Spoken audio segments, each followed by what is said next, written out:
Okay, students, let's start with the last topic of chapter 3, that is real and nominal GDP. अच्छा, सबसे पहले हम पढ़ते हैं GDP क्या होता है. GDP is gross domestic product. ठीक है, ये हम सबको पता है. मतलब कि एक अकाउंटिंग ईयर में जितना भी टोटल डोमेस्टिक प्रोडक्शन हुआ है उसको हम जीडीपी बोलते हैं. ठीक है, जीडीपी दो टाइप्स के होते हैं, रियल एंड नॉमिनल. अब ये दोनों होते क्या हैं वो हम पढ़ेंगे. ठीक है, सबसे पहली बात तो देखो क्या होता है. अगर मैं दो ईयर लूँ 2010 और 2012, ठीक है, ये दो ईयर ले लिए मैंने, और मैंने एक एग्जाम्पल ले लिया से वीट का प्रोडक्शन. ठीक है, वीट का तब 2010 में प्राइस था 5 रुपीज़ और 2012 में हो गया 10 रुपीज़. ठीक है, अच्छा, अब प्रोडक्शन यहाँ पर हो रहा था से 10,000 यूनिट और से यहाँ पर हो रहा था, यहाँ पर भी 10,000 यूनिट हुआ. ठीक है, अब जीडीपी निकलता कैसे है? जीडीपी निकलता है प्राइस इनटू क्वांटिटी. ठीक है, प्राइस इनटू क्वांटिटी, ये आपका जीडीपी हुआ. जितना प्रोडक्शन है वो ऐसे ही तो पता लगेगा, जितनी क्वांटिटी है जितना उसका प्राइस उससे इंटू कर दो, आपको पता लग जाएगा कि जीडीपी कितना है, मतलब कितना प्रोडक्शन हुआ है डोमेस्टिक. ठीक है, डोमेस्टिक बेसिस पे हमारी इकोनॉमी में in an accounting year. Clear? अब देखो ये हुआ. अब अगर मैं इसका जीडीपी निकालूं 2010 का, तो 2010 का जीडीपी कितना निकलेगा? 10,000 इंटू 5 कितना आया? 50,000. ठीक है, इसका निकालूं तो 1 लाख. ठीक है, अब देखो अगर मैं आपसे पूछूं कि कौन सा जीडीपी आपको अच्छा लग रहा है, तो आप बोलोगे मैम ये वाला अच्छा लग रहा है. क्यों? क्योंकि ये ज़्यादा जीडीपी, मतलब इतना प्रोडक्शन हो गया हमारी इकॉनमी में. देखिए 2010 से 12 में आते आते हमने कितना प्रोडक्शन बढ़ा लिया वीट का. लेकिन क्या एक चीज़ आपने नोटिस करी है कि यहाँ पर प्राइस कितना था? 5, और यहाँ पर कितना था? 10. प्रोडक्शन तो उतनी ही रही ना. और जीडीपी कब बढ़ता है? प्रोडक्शन के बढ़ने से. ठीक है, लेकिन हमने क्या कर दिया, यहाँ पे प्रोडक्शन उतना ही रहा, लेकिन विद टाइम आपका प्राइस बढ़ गया, और प्राइस बढ़ने से आपका जीडीपी इंक्रीज दिखा रहा है. ठीक है, तो जो भी हम जीडीपी करंट ईयर के प्राइस पे निकालते हैं, मतलब ये जैसे हमारा करंट ईयर के प्राइस पे हमने जीडीपी निकाला, तो जो भी जीडीपी हम करंट ईयर के प्राइस पे निकालते हैं ना, उसको हम बोलते हैं नॉमिनल जीडीपी. क्या बोलते हैं? Nominal GDP. और जो जीडीपी हम बेस ईयर के प्राइस पे निकालते हैं. अच्छा, बेस ईयर कौन सा होता है? आई होप आप सबको पता होगा. बेस ईयर वो ईयर होता है जिस ईयर में हम मानते हैं कि उसमें कोई नेचुरल कैलेमिटी ना आई हो. ठीक है, उस ईयर में कोई इन्फ्लेशन वाला पीरियड ना आया हो. ठीक है, कोई ऐसा अनएम्प्लॉयमेंट वाली सिचुएशन ना आई हो. मतलब वो ईयर, ऐसा ईयर जो बहुत ही स्मूथ चला हो हमारी कंट्री में, इकोनॉमिकली बहुत ही स्मूथ. ठीक है, अब इसमें क्या करते हैं हम, जब इसको हम बोलते हैं रियल जीडीपी. रियल जीडीपी में हम क्या करते हैं, हम एक बेस ईयर डिसाइड करते हैं. अगर आपको क्वेश्चन में निकालने को आएगा तो या तो आपको बेस ईयर दिया होगा, या आप अपनी मर्जी से जो भी 2-3 साल दिए होंगे उसमें से आप एक साल को बेस ईयर मान लेंगे, और उसी के प्राइस को कंसीडर करके आप उसके सेम बेस ईयर के प्राइस से ही बाकी सारे ईयर्स को इंटू करते जाएंगे. ठीक है, अब जैसे मैंने बेस ईयर ले लिया 2010, अब मैं 2010 के हिसाब से अगर करूं तो 10,000 इंटू 5, ये हमारा हुआ जीडीपी इन 2010. अब यही अगर मैं 2012 में करती,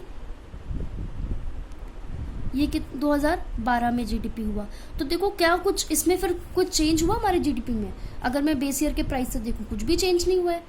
50,000 तब भी था, 50,000 तब भी है. ठीक है, तो क्योंकि जीडीपी प्रोडक्शन पे बेस्ड होता है, कभी भी प्राइस पे नहीं होता, लेकिन जीडीपी का फॉर्मूला निकालने का ये होता है, तो इससे हमें दिख रहा है कि जीडीपी हमारी बहुत बढ़ गई.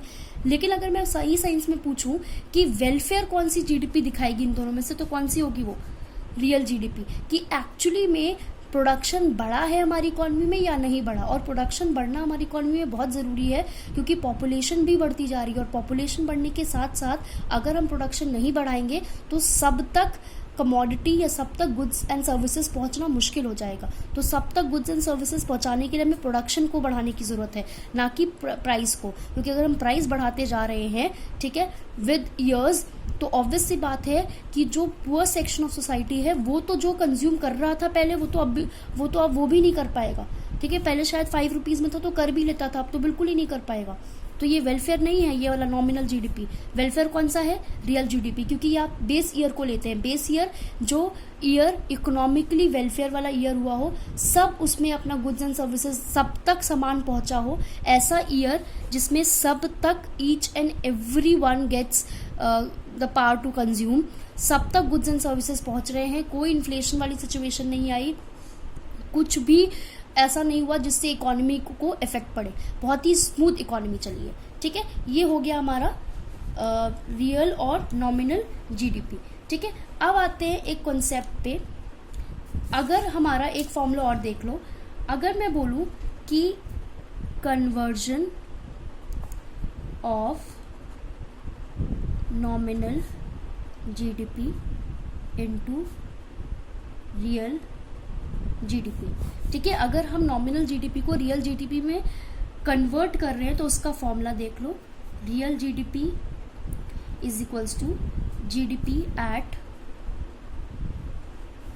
करंट प्राइस, जो कि आपका नॉमिनल जीडीपी होता है, divided by price index into 100। अच्छा, अब ये क्या आया? ओके, अब इसका पढ़ते हैं। Price index is basically the change in the level of price in 2 different years। Price index का मतलब क्या होता है कि कितना हमारा प्राइस चेंज हुआ है इन 2 डिफरेंट ईयर्स, ठीक है। वो लेवल बताता है हमारे प्राइस का, जैसे 200% चेंज हुआ प्राइस, 300% चेंज हुआ प्राइस, ठीक है, ऐसे बताता है हमें, ठीक है। 10% प्राइस चेंज हुआ, 20% प्राइस चेंज हुआ, ठीक है, इस तरीके से बताता है। क्लियर? तो ये हमारा हो गया प्राइस इंडेक्स, ठीक है। जनरली आपको क्वेश्चन में ये प्राइस इंडेक्स गिवन होता है, ठीक है। तो प्राइस इंडेक्स क्या होता है कि हमारा लेवल ऑफ प्राइस कितना चेंज हुआ है। लेवल मतलब अगर पहले 5 रुपए था तो 10 रुपए हो गया, मतलब कितना परसेंट चेंज हुआ है, कितना लेवल बढ़ गया है प्राइस का from the previous year to the current year. Okay, ये एक फॉर्मूला हो गया। अब दूसरा एक होता है जीडीपी डिफ्लेटर। जीडीपी डिफ्लेटर पता है क्या होता है? बेसिकली ये हमारा बताता है चेंज। अच्छा, ये जो सिंबल है ये डिफाइन कर रहा है चेंज को, ओके।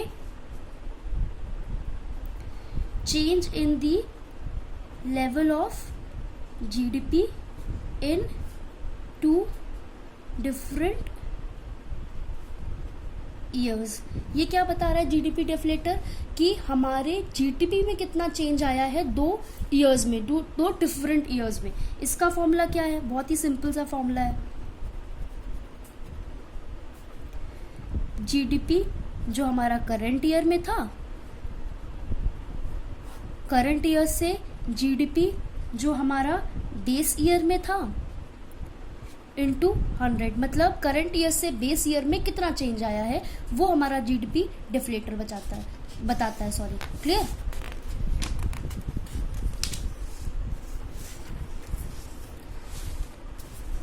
अब एक लास्ट टॉपिक आता है जो बहुत ही इजी टॉपिक है, जीडीपी एंड वेलफेयर। देखो, जीडीपी और वेलफेयर ये दोनों बहुत ही अलग अलग वर्ड्स हैं। ये प्रोडक्शन पे बेस्ड होता है और वेलफेयर हम सबको पता है, ठीक है, सबका भला हो, वेलफेयर मतलब यही होता है, ठीक है। तो ये दोनों बहुत ही डिफरेंट है, दोनों कॉन्सेप्ट सेम कॉन्सेप्ट नहीं है। ये दोनों दूसरे के ऊपर डिपेंड कैसे होते हैं ये हम देखते हैं।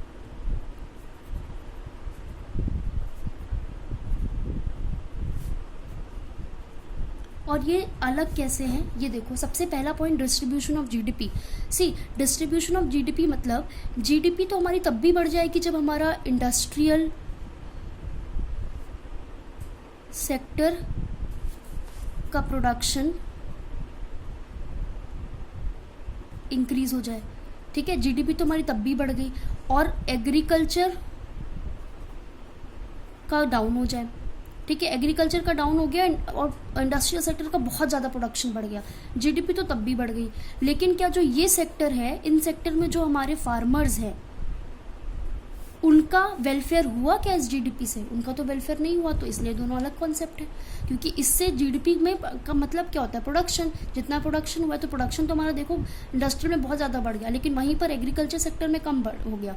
तो हमारा जो जीडीपी है वो तो बढ़ा, लेकिन क्या वेलफेयर हुआ इस सेक्टर का हमारा? तो वेलफेयर तो नहीं हो रहा, क्योंकि वेलफेयर ऑफ अ कंट्री तभी होगा जब each and every sector will be satisfied और each and every sector will be developed. लेकिन ये सेक्टर तो लैक हो रहा है। ठीक है, वेलफेयर किसी एक इंसान का थोड़ी, वेलफेयर का मतलब है यहाँ पे कंट्री का वेलफेयर होना चाहिए, सबका वेलफेयर होना चाहिए। ठीक है, उसके बाद चेंज इन प्राइस। देखो, चेंज इन प्राइस का मतलब है कि अब मैंने बताया कि आपका जो नॉमिनल जीडीपी था, ठीक है, नॉमिनल जीडीपी में क्या था? करंट ईयर का प्राइस ले रहे थे। 2010 से 2020 तक सोचो कितना प्राइसेस चेंज हो चुके हैं। एक पेन का ही सोच लो कितने प्राइसेस चेंज हो चुके हैं। ठीक है, तो प्राइस चेंज होने के साथ जीडीपी तो बढ़ रहा है हमारा। आपने खुद ही देख लिया डिफरेंस। देखो यहाँ पे 50,000 था और प्राइस बढ़ने से कितना हो गया? 1 लाख हो गया। डिफरेंस देख रहे हो जीडीपी के बढ़ने में? तो जीडीपी तो यहाँ पर भी बढ़ रहा है, अगर हम प्राइस को चेंज कर दे तब भी बढ़ जाएगा। लेकिन क्या प्राइस को इंक्रीज करने से वेलफेयर होगा हमारे लोगों का? बिल्कुल भी वेलफेयर नहीं होगा। क्योंकि वेलफेयर क्यों नहीं होगा? जो पुअर सेक्शन ऑफ सोसाइटी है वो तो कंज्यूम ही नहीं कर पा रहा ना, वो तो खरीद ही नहीं पा रहा, तो क्या फायदा है उसका? ठीक है, उसके बाद आता है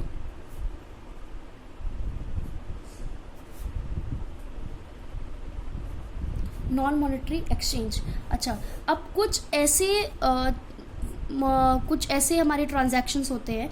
ठीक है, फॉर एग्जांपल हम घर में खाना बना रहे हैं। अब इसको तो हम मॉनेटरी ट्रांजैक्शन पे इंक्लूड नहीं कर सकते, ये तो हमारा क्या है? वेलफेयर का पार्ट है।